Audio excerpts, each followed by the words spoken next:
もう日本は終わった。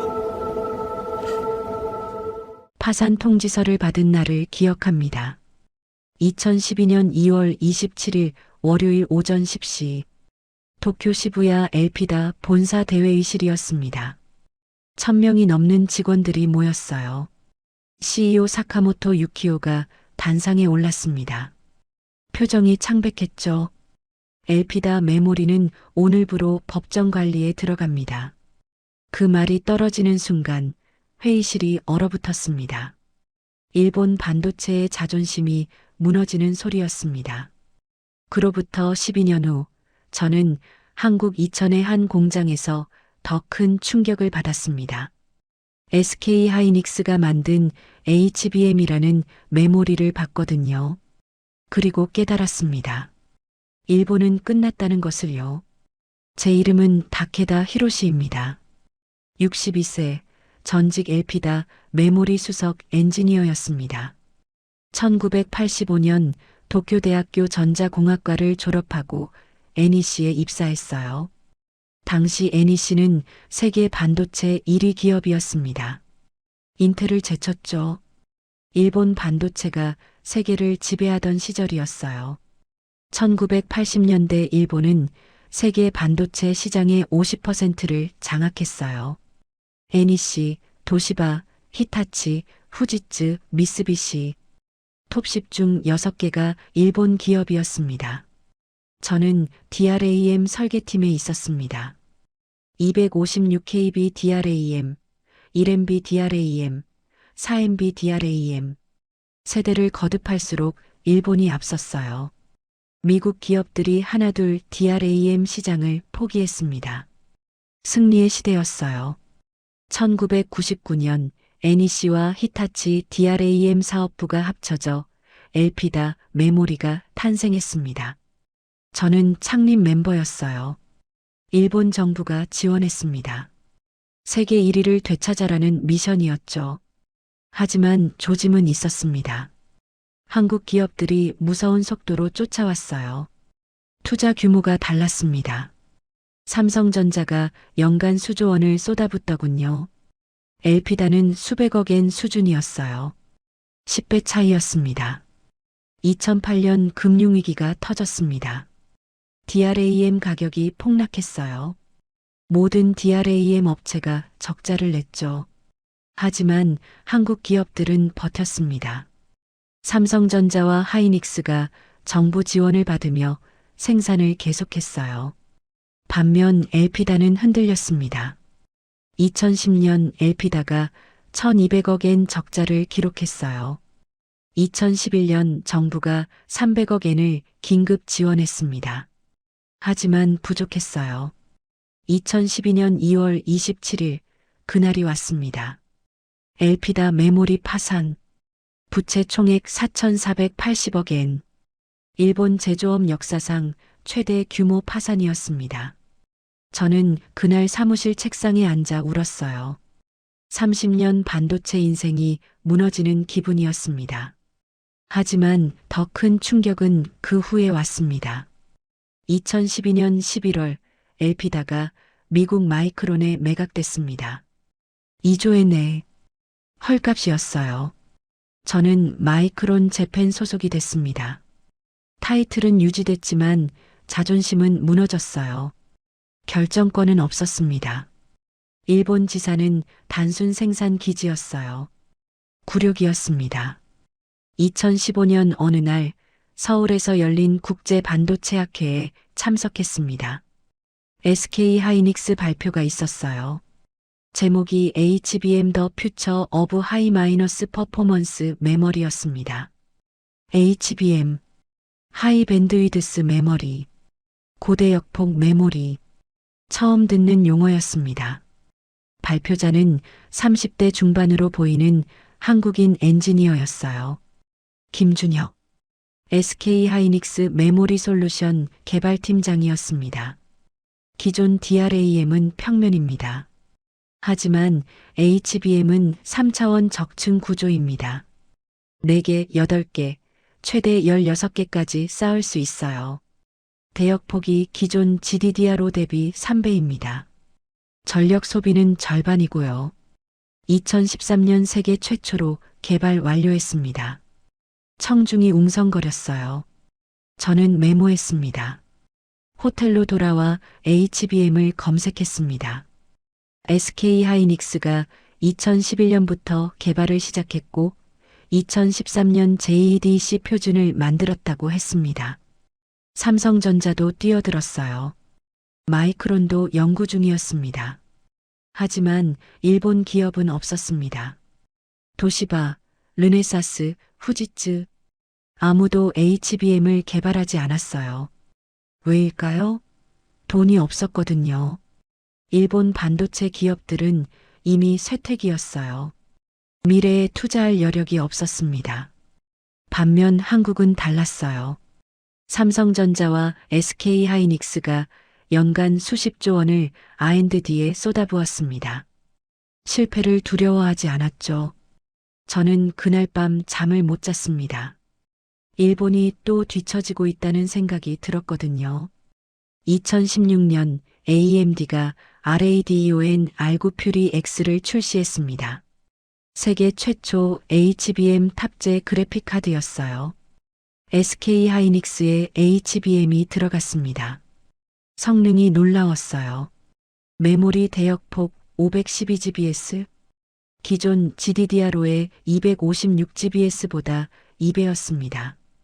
전력 소비는 30% 줄었어요. 하지만 초기에는 수요가 많지 않았어요. 가격이 비쌌고 생산량도 적었습니다. 게이밍 시장의 틈새 제품이었죠. 일본 반도체 업계는 안심했습니다. HBM은 고가 틈새 제품이다. 주류가 되지 못할 거다. 마이크론 재팬 내부 회의에서도 그런 의견이 지배적이었어요. 한 임원이 말했습니다. HBM은 연간 10억 달러 시장입니다. DRAM 전체가 500억 달러인데 굳이 투자할 필요가 있습니까? 다른 임원이 동의했어요. 맞습니다. 기존 DRAM과 낸드에 집중하는 게 낫습니다. 저는 손을 들었어요. 하지만 성장률이 다릅니다. HBM은 연간 50% 성장하고 있어요. 그래봐야 틈새입니다. 우리는 주류 시장에 집중해야 합니다.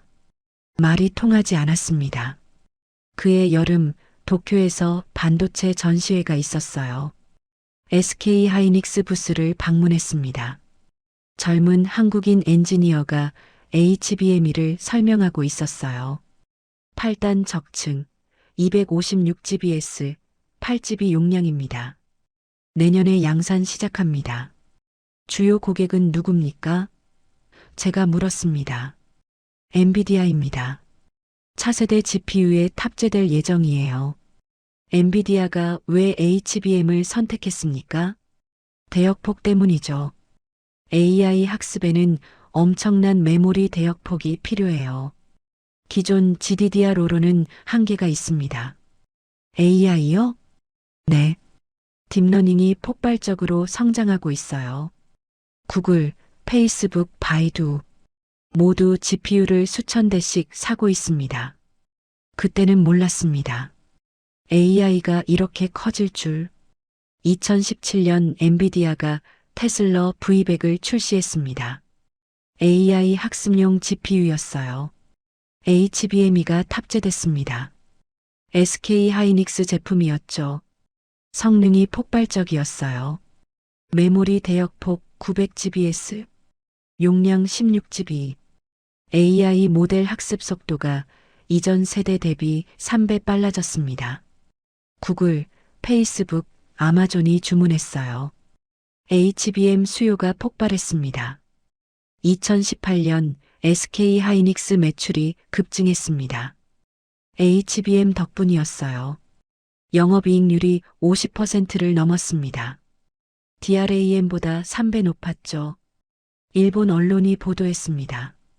SK 하이닉스, HBM으로 대박 일본 반도체, 차세대 시장 놓쳐 씁쓸했습니다. 2019년 마이크론 재팬 임원 회의가 있었어요. 본사에서 내려온 지시였습니다. HBM 개발을 검토하라. 늦었습니다. SK 하이닉스는 이미 HBM1을 양산하고 있었어요. 한 일본인 임원이 말했습니다. 마이크론 미국 본사가 HBM을 개발합니다. 일본은 기존 DRAM 생산에 집중하세요. 저는 손을 들었어요. 일본 기술진도 참여할 수 있습니까? 아니요. 일본은 생산만 담당합니다. 모욕이었습니다. 일본은 이제 기술 개발 주체가 아니었어요. 2020년 COVID-19가 터졌습니다. 세계가 멈췄어요. 하지만 AI 수요가 급증했습니다. 제약회사들이 AI로 백신을 개발했어요. 모두 고성능 GPU가 필요했고 GPU에는 HBM이 필수였습니다. SK 하이닉스와 삼성전자 주가가 치솟았습니다. 일본은 구경만 했어요. 2021년 말 저는 마이크론을 떠났습니다. 정년퇴직이었어요. 35년 반도체 인생의 끝이었습니다. 패배감만 남았어요. 일본 반도체가 무너지는 걸 지켜봤습니다. 엘피다 파산, 도시바 매각, 차세대 시장 실패, 모든 걸 목격했죠. 그리고 한국이 올라가는 것도 봤습니다. 부러웠습니다. 동시에 화가 났어요. 왜 우리는 못했을까? 2022년 어느 날 이메일이 왔습니다. SEMICON JAPAN 일본 최대 반도체 전시회 주최 측이었어요. 다케다 히로시 님을 특별 세션 패널로 초대합니다. 주제는 일본 반도체의 미래입니다. 거절하려다가 수락했습니다. 마지막으로 할 말이 있었거든요. 2023년 12월 도쿄 빅사이트 SEMICON JAPAN 2023이 열렸습니다. 특별 세션 제목은 일본 반도체 어떻게 부활할 것인가였습니다. 패널은 5명이었어요. 도시바 반도체 전무 르네사스 CTO, 소니 이미지 센서 담당 임원, 그리고 저. 마지막은 놀랍게도 한국인이었습니다. SK 하이닉스 부사장 박성훈이었어요. 사회자가 물었습니다. 일본 반도체가 위기입니다. 어떻게 부활할 수 있을까요? 도시바 전무가 말했습니다. 정부 지원이 필요합니다. 르네사스 CTO가 이었습니다. 틈새 시장에 집중해야 합니다. 모두 방어적이었어요. 사회자가 저를 봤습니다. 다케다님 35년 경력의 베테랑으로서 어떻게 보십니까? 저는 심호흡했습니다. 그리고 솔직하게 말했어요. 우리는 이미 졌습니다. 장래가 조용해졌습니다. 메모리 반도체에서 일본은 끝났어요. 차세대 HBM에는 일본 기업이 아예 없습니다. HBM은 AI 시대의 핵심입니다. 2030년이면 시장 규모가 100조 원을 넘을 겁니다. 그런데 일본은 0%예요. 한국이 90%를 가져가고 있습니다. 누군가 야유를 보냈습니다. 하지만 저는 계속했어요. 정부 지원만으로는 안 됩니다. 근본적으로 바꿔야 합니다. 투자 규모, 개발 속도, 인재 양성, 모든 걸요. 도시바 전무가 반박했습니다. 하지만 일본에도 강점이 있습니다. 소재, 장비 분야에서 우리가 앞서 있어요. 맞습니다. 하지만 완제품 시장을 잃으면 소재와 장비도 언젠가 따라잡힙니다. 침묵이 흘렀습니다. 사회자가 박성훈 부사장을 봤습니다. SK 하이닉스는 어떻게 HBM 시장을 장악할 수 있었습니까? 박 부사장이 마이크를 잡았습니다. 일본어가 유창했어요. 2010년부터 준비했습니다. 당시 HBM은 시장도 없었어요. 하지만 10년 후를 내다봤습니다. 연간 5천억 원을 R&D에 투자했습니다. 실패도 많았어요. 하지만 멈추지 않았습니다. 지금은 HBM이 회사 영업이익의 30%를 차지합니다. 청중이 탄식했습니다. 세션이 끝나고 박 부사장에게 다가갔습니다. 명함을 건넸어요. 저는 전 엘피다 엔지니어입니다. SK 하이닉스를 방문하고 싶습니다. HBM을 직접 보고 싶어요. 박 부사장이 잠시 저를 봤습니다. 그리고 고개를 끄덕였어요. 좋습니다. 초대하겠습니다. 2024년 2월 인천공항에 도착했습니다. 15년 만에 한국이었어요. 공항이 완전히 달라져 있었습니다. 넓고 현대적이고 자동화되어 있었어요. 나리타 공항보다 훨씬 나았습니다. SK 하이닉스 직원이 마중 나왔습니다. 30대 초반 여성 엔지니어 최수진이었어요. 차를 타고 이천으로 향했습니다. 이천 공장이 보였습니다. 거대했어요. 축구장 쉰개는 될 것 같았습니다. 로비에 대형 스크린이 있었어요. 실시간 생산 현황이 표시됐습니다. M14 라인 가동률 98%, M15 HBM3이 수율 92%, M16 HBM4 샘플 생산 중. 숨이 막혔습니다. 일본은 HBM3도 없는데 한국은 벌써 HBM4를 준비하고 있었어요. 클린룸으로 갔습니다. 방진복을 입고 에어샤워를 거쳤습니다. 문이 열렸어요. 노란 조명이 가득한 클린룸이었습니다. 조용했어요. 사람은 거의 안 보였고 대부분 자동화되어 있었습니다. 여기가 HBM 적층 공정입니다. 최수진이 한 장비 앞에 섰습니다. DRAM 다이를 최대 12층까지 쌓습니다. TSV로 연결하고요. TSV요? 스루실러컨 바이어. 실리콘을 관통하는 미세 구멍이에요. 지름이 5마이크로미터, 머리카락의 120입니다. 이렇게 작은 구멍을 뚫고 구리를 채우고 절연하고 테스트합니다. 불량률을 0.1% 이하로 유지해야 해요. 엘피다 시절 우리는 1%도 힘들어했습니다. 테스트 공정으로 갔습니다. 수백 대의 장비가 줄지어 있었어요. 최수진이 한 장비 앞에 섰습니다. 이게 HBM 전용 테스트 장비예요. 초당 100개를 검사합니다. 화면에 데이터가 실시간으로 떴어요. 대역폭, 지연시간, 전력 소비, 온도, 모든 파라미터가 실시간으로 체크됐습니다. 기준을 통과하면 초록색 아니면 빨간색이에요. 대부분 초록색이었습니다. 불량품은 어떻게 합니까? 재작업하거나 폐기합니다. 다만 불량률이 매우 낮아요. 얼마나요? HBM3이 8단은 수율 92%예요. 12단은 85% 정도고요. 놀라웠습니다. HBM은 복잡한 제품이에요. 8개 또는 12개의 칩을 쌓고 수천 개의 TSV를 뚫고 완벽하게 정렬해야 합니다. 하나라도 잘못되면 불량이에요.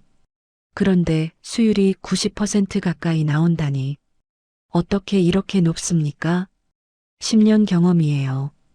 2013년부터 HBM을 만들었거든요. 최수진이 태블릿을 꺼냈습니다.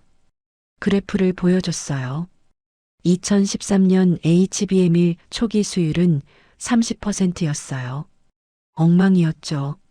하지만 매년 개선했습니다. 2015년 50%, 2017년 70%, 2020년 85%, 지금은 92%예요. 10년간 계속 투자한 겁니까? 네. 적자일 때도 있었어요. 2013만 2015년은 HBM 매출이 거의 없었거든요. 하지만 회사가 믿어줬어요.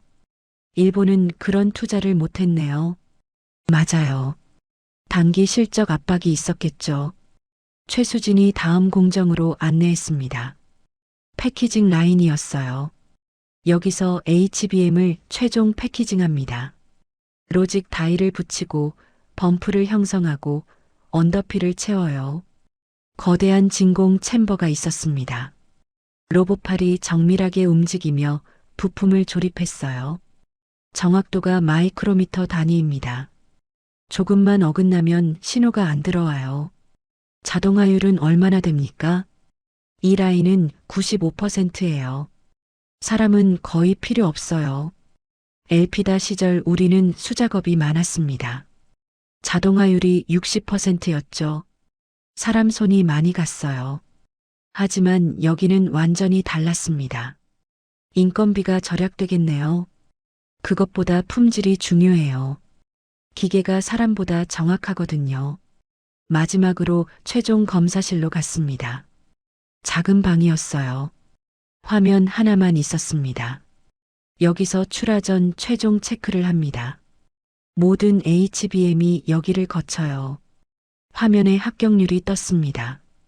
99.2%. 테스트 통과 후에도 0.8%가 불량입니까? 네. 최종 단계에서 발견되는 미세 결함이 있어요. 그래도 출하는 안 합니다. 철저하네요. 엔비디아 기준이 엄격하거든요. 0.1% 불량률도 허용 안 해요. 일본은 그 10년을 날렸네요. 최수진이 잠시 침묵했습니다.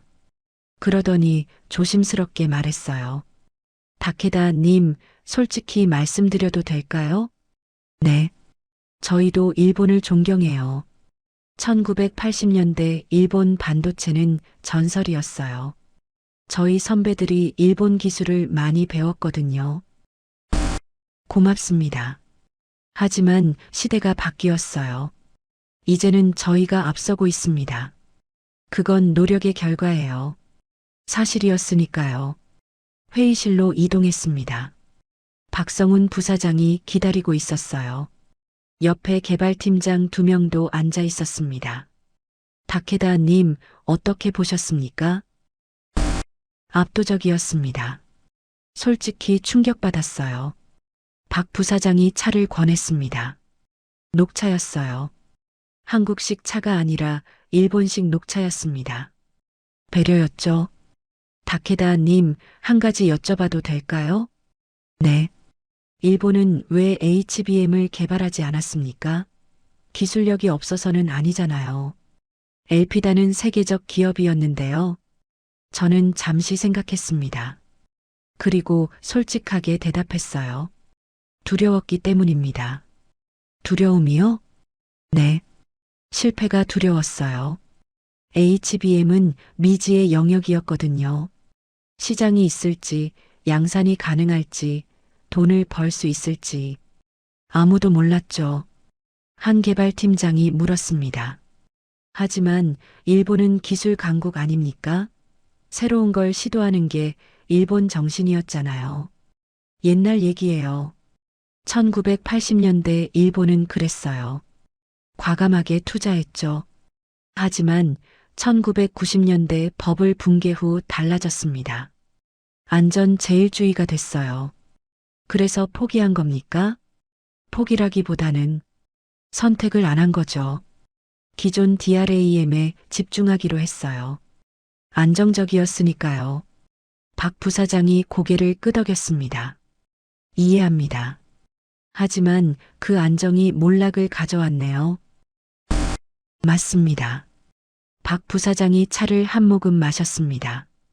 다케다 님, 저희도 두려웠어요. 2010년 HBM 개발을 시작할 때 내부 반대가 엄청났습니다. 어떤 반대였습니까? 시장도 없는데 왜 돈을 쓰냐는 거였죠. 실제로 2013년 첫 HBM이 나왔을 때 주문이 거의 없었어요. AMD 한 곳뿐이었습니다. 적자였겠네요. 2013년부터 2016년까지 HBM 사업부는 적자였어요. 연간 1,000억 원씩 손해봤습니다. 4년간 4천억 원. 엄청난 금액이었습니다. 그런데 왜 계속했습니까? CEO가 밀어붙였어요. 박정우 부회장이었죠. 저는 그 이름을 알고 있었습니다. SK 하이닉스를 재건한 전설적 경영자였죠. 부회장님이 뭐라고 하셨습니까? 이렇게 말씀하셨어요. 10년 후를 보자. DRAM만으로는 안 된다. 우리가 새로운 시장을 만들어야 한다. 실패해도 좋다. 하지만 시도하지 않으면 영원히 2등이다. 가슴이 뜨거워졌습니다. 그래서 버텼습니다. 2017년 엔비디아가 HBM을 채택했어요. 그때부터 흑자로 돌아섰죠. 2020년 AI 붐이 오면서 폭발했고요. 리더십이 달랐군요. 그렇습니다. 리더가 미래를 받고 조직이 따라갔어요. 실패해도 다시 시도했습니다. 그렇게 10년을 버텼죠. 저는 고개를 숙였습니다. 엘피다는 그런 리더십이 없었어요. CEO가 3년마다 바뀌었습니다. 단기 실적에 급급했죠. 주주들 눈치를 봤습니다. 과감한 투자를 못했어요. 그래서 망했습니다. 다른 개발팀장이 말했습니다. 다케다님, 일본도 지금이라도 늦지 않았어요. HBM 다음 세대를 준비하면 됩니다. HBM 다음이요? 네. 3D DRAM, PIM, 광학 메모리, 차차 세대 기술들이 있어요. 거기서 경쟁하면 됩니다. 일본에 그럴 여력이 있을까요? 정부가 지원하면 가능하지 않을까요? 저는 쓴웃음을 지었습니다. 정부 지원. 일본 정부는 삼성전자 안에 R&D 투자액도 못 줍니다. 침묵이 흘렀습니다. 점심 후 제품 전시관으로 갔습니다. 역대 HBM 제품이 진열되어 있었어요. HBM1 2328GBS, HBM2 2016 256GBS, HBM2 2018 410GBS, HBM3 2022 819GBS, HBM3이 2024 1.15TBS, 그리고 가장 끝에 HBM4 샘플이 있었습니다.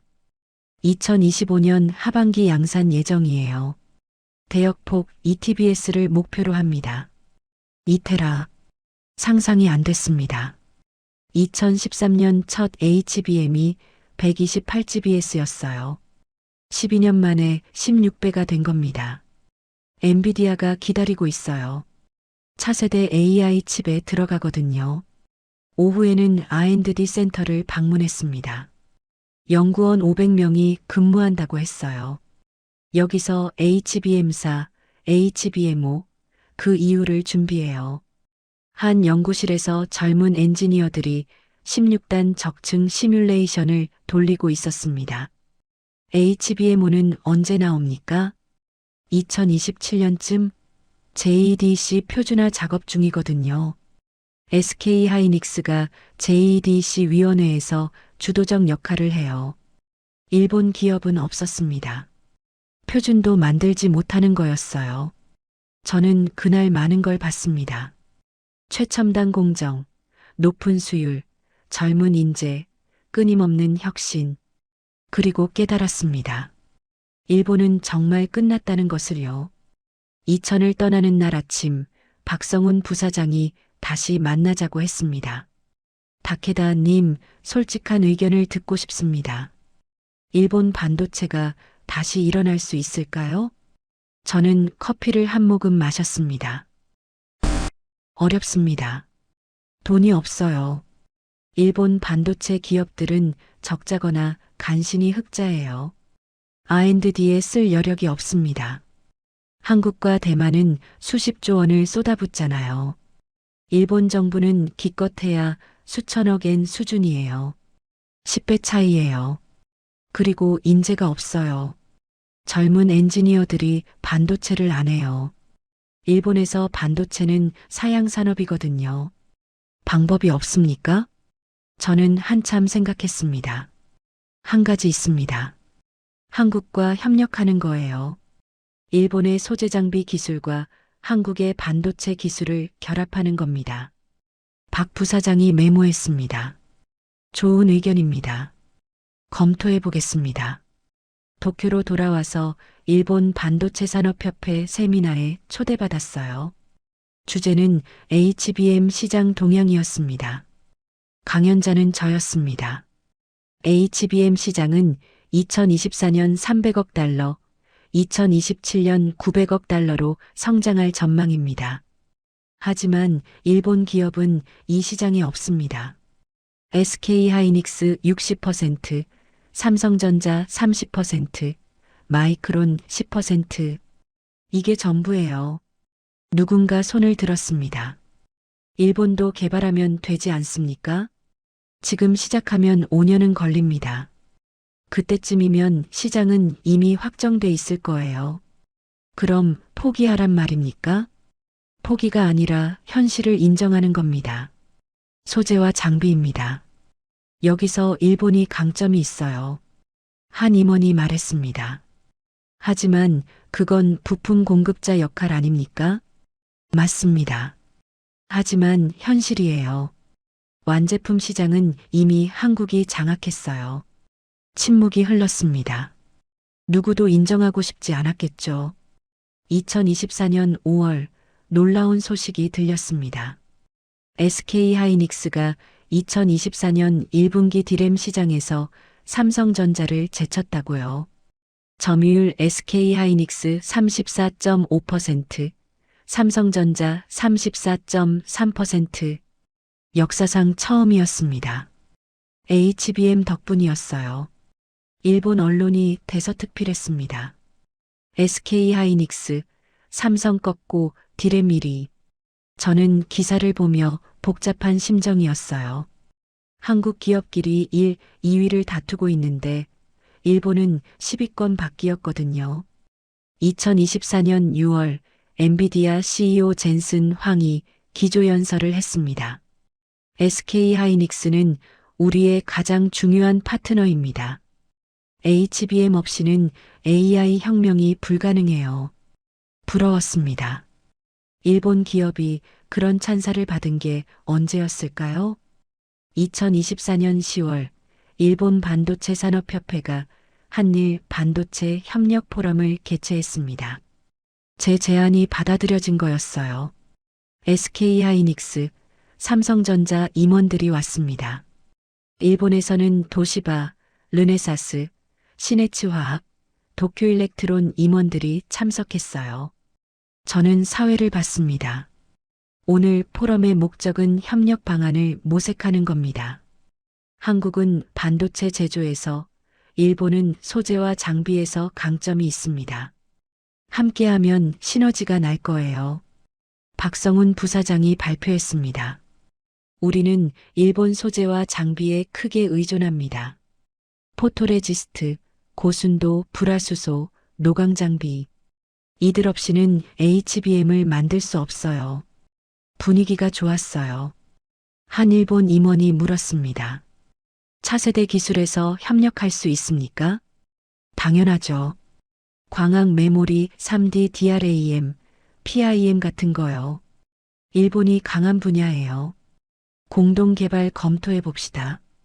분위기가 달라졌습니다. 패배를 인정하되 미래를 함께 만들자는 거였어요. 2024년 12월 도쿄대학교에서 특강을 했습니다. 전자공학과 학생 200명이 모였어요. 여러분, 일본 반도체는 죽었습니다. 학생들이 술렁였습니다. 1980년대 우리는 세계 1위였어요. 하지만 지금은 아닙니다. HBM 같은 차세대 시장에서 일본은 0%예요. 한 학생이 손을 들었습니다. 그럼 우리는 뭘 해야 합니까? 글로벌하게 생각하세요.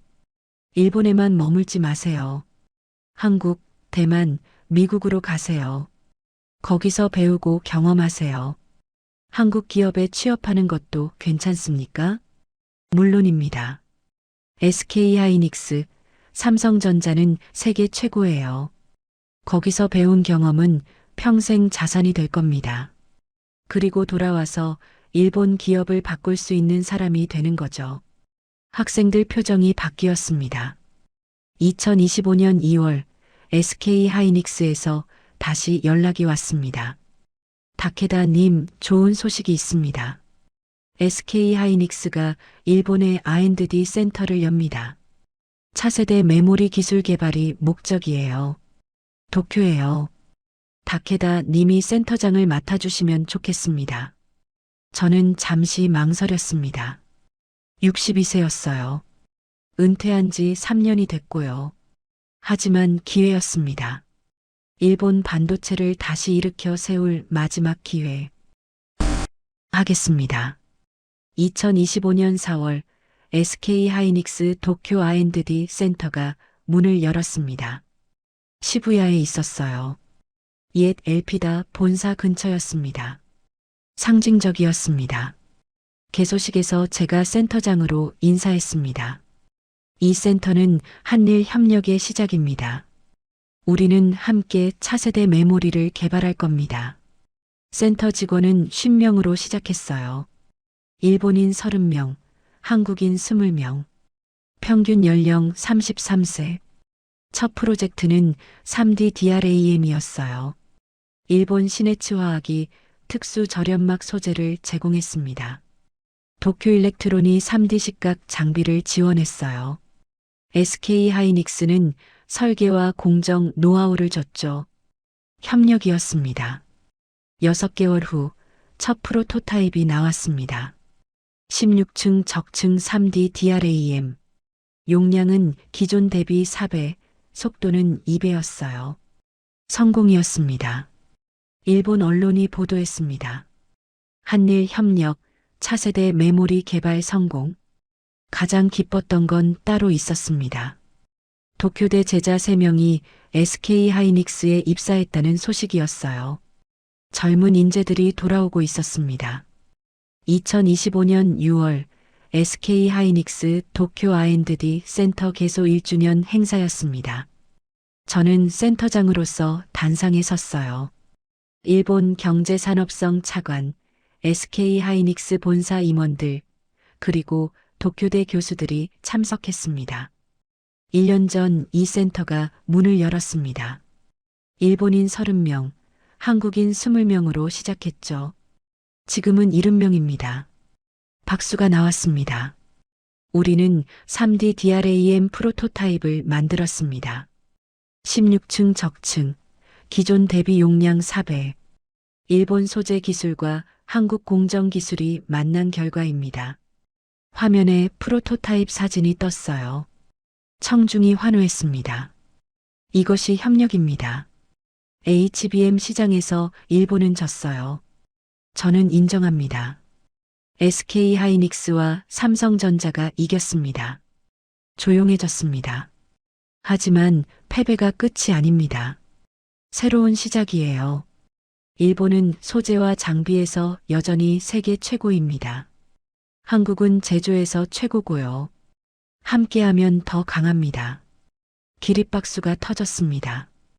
행사가 끝나고 한 젊은 일본인이 다가왔습니다. 다케다 센터장님, 저는 6개월 전 SK 하이닉스에 입사했습니다.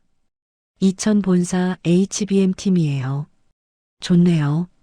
작년 도쿄대 특강 들었거든요. 센터장님이 글로벌하게 생각하라고 하셨잖아요. 그 말이 제 인생을 바꿨어요. 눈시울이 뜨거워졌습니다. 앞으로 어떻게 할 겁니까? 5년 배우고 일본으로 돌아올 겁니다. 그리고 일본 반도체를 바꿀 거예요. 저는 그의 어깨를 두드렸습니다. 할 수 있을 거예요. 저녁 한강이 보이는 레스토랑. 박성훈 부사장과 식사를 했습니다. 다케다님, 도쿄센터 1년 어땠습니까? 보람 있었어요. 젊은 친구들과 일하는 게 즐겁습니다. 후회는 없으세요? 일본이 HBM 전쟁에서 진 것이요. 저는 잠시 생각했습니다. 후회는 있죠. 엘피다가 살아있었다면, 일본이 HBM을 개발했다면. 하지만 과거는 바꿀 수 없잖아요. 대신 지금을 만들 수 있죠. 박 부사장이 고개를 끄덕였습니다. 박 부사장님, 한 가지 궁금한 게 있어요. 뭡니까? SK 하이닉스는 왜 일본과 협력합니까? 혼자 다 할 수 있잖아요. 박 부사장이 웃었습니다. 혼자는 위험해요. 오늘은 우리가 이겼지만 내일은 모릅니다. 중국도 추격하고 있고 미국도 자국 생산을 늘리고 있어요. 함께 가야 더 멀리 갈 수 있습니다. 일본을 파트너로 보는 겁니까? 네. 경쟁자이기도 하지만 파트너이기도 해요. 그 말이 가슴에 와닿았습니다. 창밖으로 한강이 반짝였습니다. 서울 야경이 아름다웠어요. 2025년 12월 도쿄로 돌아왔습니다. 공항에서 아내가 마중 나왔어요. 당신 얼굴이 밝아졌네요. 그래요? 1년 전 SK 하이닉스 간다고 했을 때 걱정했거든요. 62세에 한국 회사 다닌다니까요. 저도 걱정했어요. 하지만 잘했네요. 네. 보람 있어요. 택시를 타고 집으로 가는 길, 도쿨 야경을 봤습니다. 여전히 아름다웠어요. 하지만 이제 압니다. 아름다움에는 여러 형태가 있다는 것을요. 1위의 아름다움도 있고 협력자의 아름다움도 있습니다. 일본은 후자를 선택했어요. 아니, 선택할 수밖에 없었죠. 하지만 괜찮습니다. 패배를 인정하는 것도 용기니까요. 좋아요와 구독 부탁드립니다. 다음에도 감동적인 이야기로 찾아뵙겠습니다.